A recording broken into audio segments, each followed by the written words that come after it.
everybody, and welcome back to another video. And yes, today is going to be my last predictions video before Endwalker.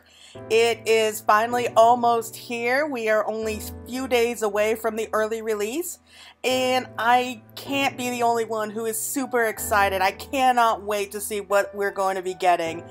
And as for this particular video, I was originally planning on it being like a step-by-step predictions video on what I think is going to be coming for us, but there's just so many clues, just so many theories and predictions just going on right now that I could not make up my mind. So instead, what I'm going to be talking about is what I'm hoping that we're going to be seeing inside Endwalker, maybe give a couple predictions here and there, as well as my fears of what the release date's going to be like, and maybe even touch upon a little bit of what I think might come for us after Endwalker, because this is going to be the final expansion, which is going to wrap up a 10-year-long saga of Zodiark and Hydaelyn. So we're going to be finishing things off with them, and possibly with the Ascians. I'm not 100% sure about that yet, but most likely with the Ascians will also be wrapped up with that particular story, especially since there won't be any more Zodiark or Hydaelyn anymore.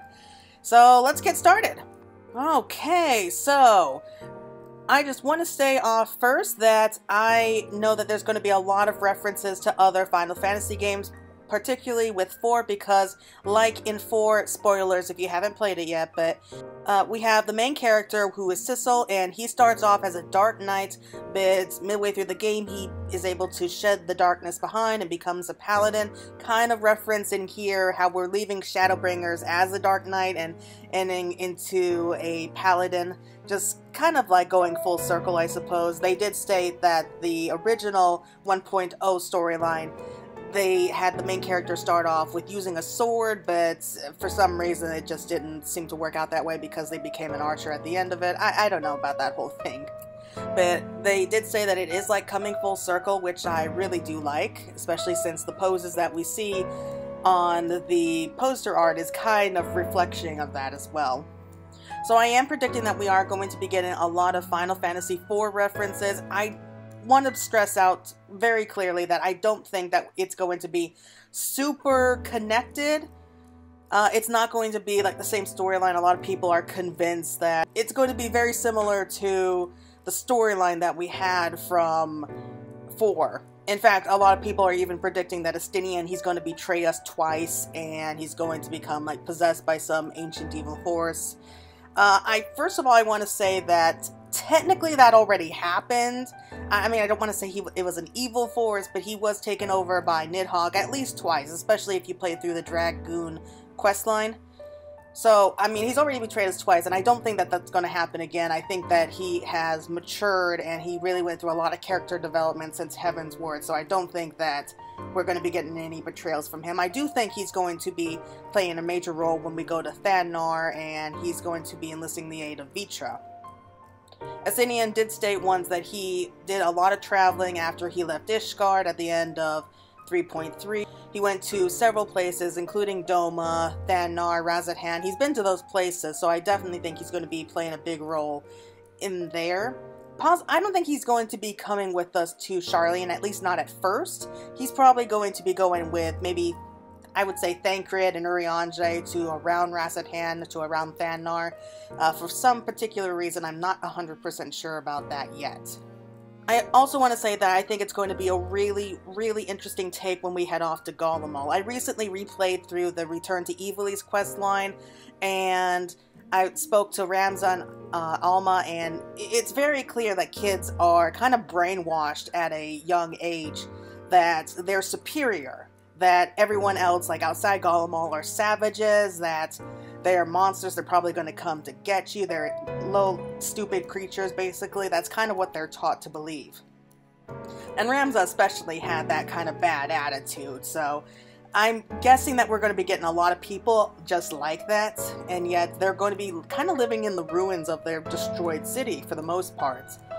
But an interesting take is that from their perspective, Zenos was their hero. He was their unstoppable warrior, like their protector, at least in their eyes, because that's kind of what they were raised to believe, that the royal family, the emperor and his proteges, are pretty much like gods in their eyes. That's what they were raised to believe. And so the Warrior of Light, who is hailed as a hero back in like Eorzean across Othard and Aldenard, to the Garleans though, the Warrior of Light is kind of like some sort of savage monster. Like, I wouldn't be surprised if they see the Warrior of Light as some kind of wild beast that the Alliance is keeping on a leash and could be unleashed like a weapon against them. So even though we're considered to be a hero back home, in this new land, we're considered to be like the devil, probably like some sort of horrible monster, like instead of vice versa. So I do not think that we will be having an easy time with the Garleans, or what's left of them.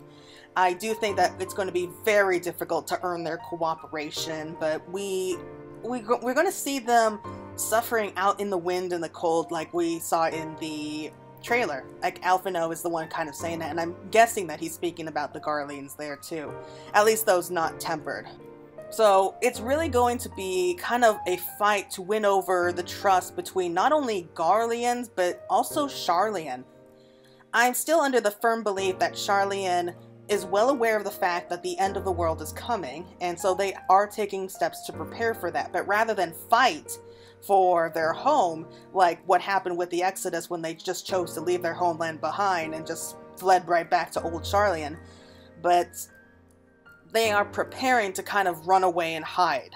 So they had built like this whole underground bunker just right beneath Sharlayan, and it's going to be kind of like their home, like perhaps for the next few centuries, and then once everything else has been wiped out, they'll reemerge and they'll start to repopulate the world. Which would not surprise me if that's what they choose to do. Whether or not they're with the Telophoroi or they're causing anything to do with the final days, I can't say for sure. It wouldn't surprise me. I do think that Vina, or the Lady in White, had something to do with them building it up.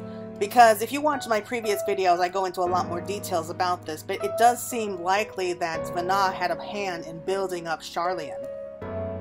Kind of like how Solus was the one responsible for building up both the Allagan Empire as well as Galamal. It wouldn't surprise me if Vina had some kind of influence. I don't think she directly built up Sharlayan around her, kind of like how Solus did, or I guess how Emexelk did. But I do think that maybe she could have influenced the people to some point that they are kind of like the new caretakers of the star, because there's definitely a lot of references and a lot of similarities between Amaurot and Sharlayan. So that's another thing, because the Lady in White, who I do still believe is Vina, and she's trying to make contact with the Warrior of Light. Either as an enemy or as an ally, though, it's kind of up in the air, because up until Shadowbringers, we always believed that Hydaelyn was a force of good. She was always the good guy that we were fighting with. However, after seeing how destructive that light can be, it really calls into question who we can trust. Because all throughout this entire game, we're questioning who can we trust, because especially like Urianger is a good example of this, but it just feels like just when you're trying to trust somebody, something happens and it calls everything you thought you knew into question. So I do think that there is going to be a lot of changes here, both for Galamal and for Sharlayan, especially once a lot of secrets are revealed. As for the twins' father, Fortuno, I really don't think he's going to be making it until the end of the story. I do think he is going to die somewhere along this line. Whether that is going to be as a enemy against his own children, or maybe in some kind of redemption arc where he sacrifices his life for his children, I cannot say for sure. I do think that there are going to be some deaths here, mostly going to be some side characters, I'm willing to bet. I think that we are going to be getting at least one major death here. Now I'm pretty sure that they will pull like a huge death plot twist Game of Thrones style for the end. Probably wouldn't surprise me if that happens. Yoshi-P has said that he doesn't want players to be worried about character deaths, and said that death isn't a requirement for a story to end. Personally, I kind of have a hard time believing they'll kill off any of the trust characters. Probably the most likely people who are going to die are those who are not part of the trust system.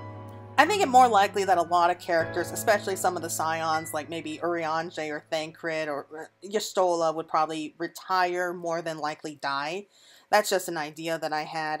It's not that I necessarily want to see these characters die, it's just that we're being told over and over that we have high stakes here, it's the end of the world, and I mean, if you are able to get through like the end of the world without losing all the people that are close to you, it kind of lessens the impact in a way. So there is going to be a lot of heartbreak, a lot of emotional upheaval, especially if you look through the trailer. There's going to be a lot of secrets revealed. I think it's going to wrap up in a way that we have most of our questions answered.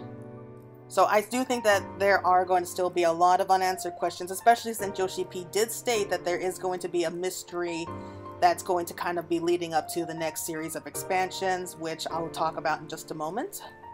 But at the end of all of this, I do think that the Warrior of Light is going to be pushed to such a point that they're going to have to make some really tough decisions. They're really going to have to give their all and just push themselves further than ever before, especially with so many different things. Like so much is just kind of weighing down upon them, because they've been through hell and back several times, but I think that this is going to top all of that, especially since the story is supposed to be about 30% longer than it in previous expansions, which makes sense since it is near the end.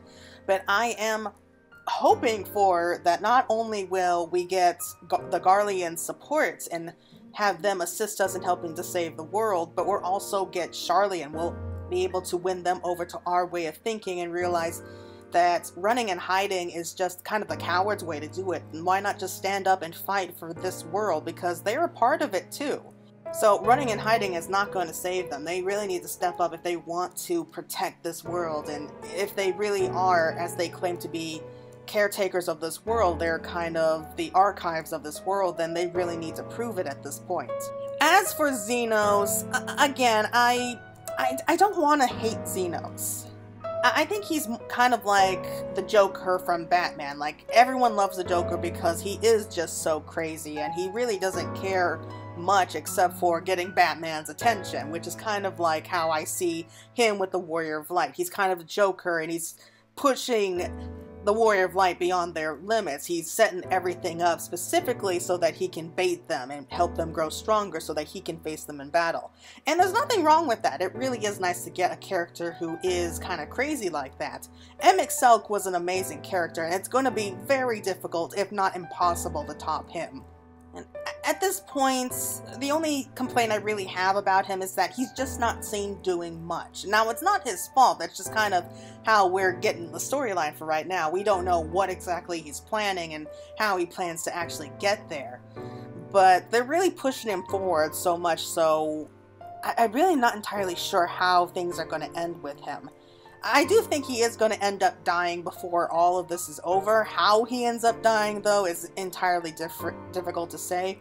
I don't think he's going to be the final boss. I do think he's going to be near the end, like one of the final bosses, but not like the main bad force that we have to kind of stand up against. So those are the kind of things that I'm hoping for, at least for the main story, that we're going to be getting a lot of questions answered. We're going to have a lot of dots connected here and there that you look back and you realize, oh, why didn't I realize that? Why didn't I notice that? It all makes sense now. That's what I'm really hoping for.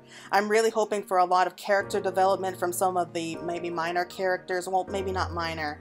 I definitely want to get more information about Charlian, like some of the people there, especially with Forshno. I do think that we're going to be getting a lot of character development, especially from Alisaie, because Alphinaud went through a lot of character development over the story. I mean, Alisaie did go through a lot of character development too, but maybe not as clear as Alphinaud's was. So I do think that she's the one who has the most potential for character development. And maybe some more character development from maybe like someone from Y'shtola, maybe some from Urianger. I definitely think that maybe someone like Kryle could definitely use some, especially since she's already in Charlian. I am predicting at least one major death who's really close with the Warrior of Light, so that's kind of going to be their breaking point. It's going to be pushing them over the edge. And I do want to see us being able to kind of make allies of both Sharlayan and Garlemald. I want to see them be able to unite these people, make them see that they are a part of this world as well, that maybe they have a lot more in common than they realize. Because it's something I noticed, both Sharlayan and Garlemald have something in common in that they do tend to look down upon others, maybe in different ways. For the Garleans, they see anyone who's not Garlean, not a citizen of Garlemald, as kind of beneath them. They're kind of like savage peoples who kind of need to be educated and kind of reined in. But the thing is, Sharlayan is very similar like that as well, except even though they don't discriminate against race or creed, they definitely look down upon people who don't have like these big fancy educations. Like if they don't study in Sharlayan, they're not really considered worth your time. They're kind of looked down upon. They're really arrogant, because intelligence and wisdom are both very different things. So even though they have a lot of intelligence, wisdom and maybe experience with the rest of the world, they really don't. Alvino was a prime example of this. When he first came to Eorzea, he was very proud, he was very arrogant, and also very naive. Because he lived on a tiny little island like for most of his life. So he had very little experience with the outside world. He had a lot of experience with diplomacy and being able to make deals and forge like some kind of compromises with people, but with the outside world and with reality, with wisdom itself, and especially with empathy and emotions and really connecting with people, he was emotionally stunted. And I think that's a lot of people with Sharlayan. I think that they are a lot like that, and maybe some people with Garlemald. Now, I know in a way it really isn't their fault because that's just how they were raised to be, but I do want to see those barriers kind of being broken down and realize that, oh my god, like we have more in common than I ever anticipated, like ever expected. I do want to learn more about the ancient past. I want to know more about Amarant, and especially I want to know more about Azem. I want to know more about the Warrior of Light as a person themselves, maybe as a little bit more of a fleshed out character, especially if we try to connect more with Azem and learn more about what happened that led to the events that led up to the final days, because we still don't have the whole story of what happened, especially with Azem. We don't know what their main role in the final days was and how they helped to kind of put a stop to it, which I'm sure that they must have tried. Because they left the convocation before Zodiark was summoned, so who knows what they were up to. So yes, that's pretty much everything that I'm hoping for, that I'm really looking forward to for the main scenario. As for my fears, most of my fears are that they're going to trip over the finish line, basically. Shadowbringers was such an incredible story from start to finish, and I've experienced this through many stories that I get really invested in it. I love the storyline, and the ending just sort of trips up at the end, and it just comes to a very unsatisfying conclusion. So I guess that's kind of my big fear right now, that we're not going to get the conclusion that we're really hoping for. I am predicting that we're going to be getting a lot of lag as well, a lot of waiting in queues, a lot of overloaded servers. I mean, with every new game, there are bound to be bugs, there's going to be problems. I know people are going to be working around the clock to be able to give it as smooth as possible, but yeah, those are my biggest fears actually. So it's really just being able to play the game, and we're going to get like soppy work here and there. I don't think that they're going to do it. I mean, I've been burned before, but I have faith in Square Enix. They haven't let us down yet, so I'm really hoping that they're going to be able to push this whole story to a very good conclusion. One that actually feels like it is an actual conclusion. As for what I think is going to happen beyond Endwalker, that's a little bit trickier to say. A lot of people are really convinced that it's going to be kind of like when Dalamud fell and they kind of restarted the whole game from scratch, that we're going to be getting like maybe time jumps, that we're going to be getting like amnesia with the rest of the world again, and that people will forget about the Warrior of Light.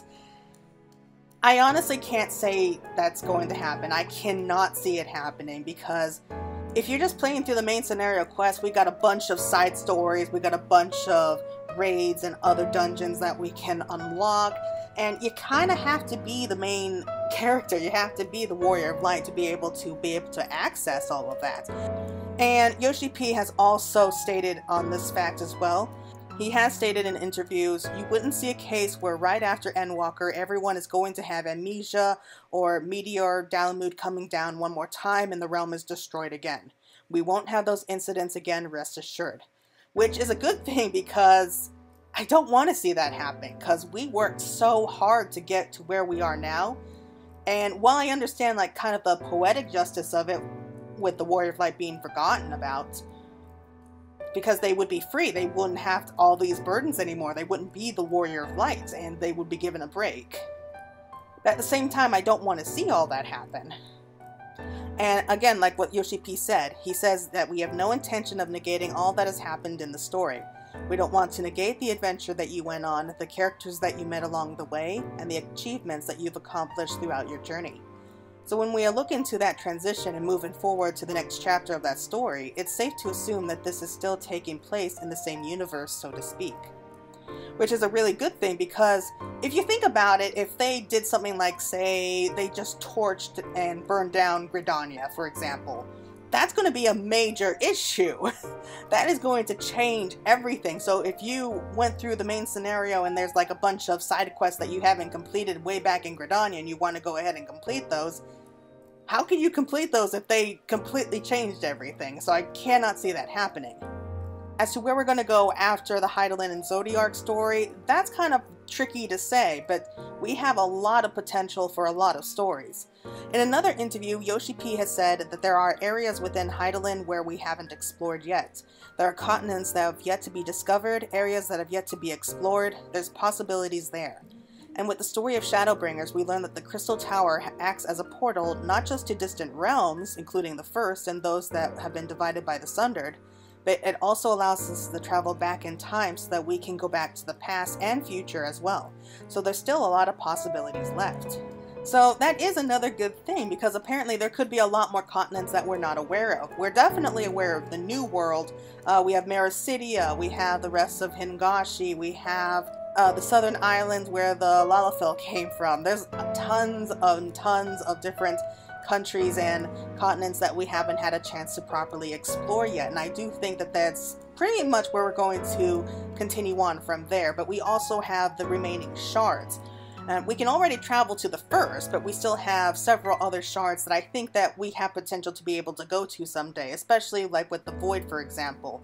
I do think that we will be heading off towards the Void eventually, the 13th, and maybe try to find a way to restore it to how it was before so that life can flourish again without all the Void sins. So that would be awesome to see. And then the idea of time travel. Time travel is also a very tricky thing to do in a good story, because it can end very badly, because if you go back in time, you end up making big mistakes that end up changing the future, but those mistakes would have happened anyway, so that makes sure that the future does happen. Or maybe if we go forward and into the future and we see a bad future, we end up changing the past, so does that change the future as well? So how would we get back to that? Yeah, it's very confusing. The idea of time travel is always such a very confusing thing to try to tell in a good story. But I would love the idea of being able to go back in time, maybe experience more of what Alag was like the Alagon Empire when it was in its prime. Maybe go back to just before the War of the Magi, and we were able to see like the cities of Nymph, Amdapor, and really get a chance to explore those wonderful cities before the flood. Or, I don't know, maybe go back as far as to the ancient times, like to before the world was sundered. We actually experience everything through that point of view, like as the ancients saw it. Maybe, I also did this in another video, but maybe we have like a dreamscape, like we can go back in like a dream world, like with the Pixies, and we explore that particular world. And I don't know, there's just so many different possibilities. It's very difficult to say exactly what's going to be coming to us next. However, Yoshi-P has stated that there is going to be a big mystery that will be revealed within the saga of the Hydaelyn vs. Zodiark arc. For those of you who have come along through the journey of Final Fantasy XIV up until now, you might think you'll go that far. Once this mystery is made clear, it shall then form as the basis for a new chapter in the story. In lieu of that, we have poured our thoughts from these past 11 years and have also put preparation into the content moving forward for the next 10 years to come. So, even though that they had everything planned out for 10 years, I mean, did it plan out exactly like how it did when they first started it? Probably not. They probably made a lot of changes to it, but they did it in a way that it doesn't feel like there were any changes. It feels like everything happened as the way it was supposed to. And so they're going to do that again, and it's going to be setting up a whole, probably a new 10-year long storyline. And if we get like a new expansion every 2 years, that's going to be at least 5 new expansions. So that's really clever that I think that they're doing it that way. I do think that Final Fantasy XIV will be going on for a very long time, especially if they continue to put the love and care into it like they've done up till now. So there's just so many different possibilities. If I had to guess what it's going to be, I think it's going to have something to do with sound. It was said that the final days first started because a great sound erupted from inside the earth. We don't know what this sound was or exactly where it came from. We don't know if it was from another planet, like maybe something came here like riding in the meteor shower, kind of like with the Genova idea from Final Fantasy VII, and that's what caused basically the world to start to end, which is another idea because we could end up traveling to distant stars and like maybe other planets. We know it's possible because of Omega. But I do think that we are going to be still wondering exactly what it was that destroyed the world, like what caused the final days. And I think that that's going to be the basis for the new storyline. At least that's just me. Anyway, everyone, thank you all so much for watching, and I hope you all enjoyed my rants about what I personally think is going to be coming for us, what I'm really looking forward to, all my fears, my hopes, everything, just basically everything I wanted to say, just kind of compiled into this little predictions video.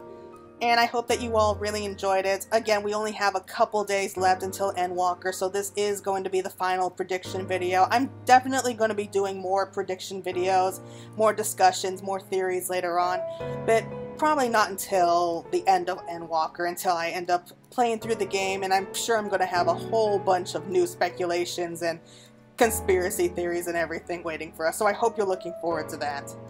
Anyway, everyone, thank you again so much for watching. I hope you had a good time. I know I did, and I'll be looking forward to meeting you all when Endwalker comes out. So take care and have a wonderful rest of your week.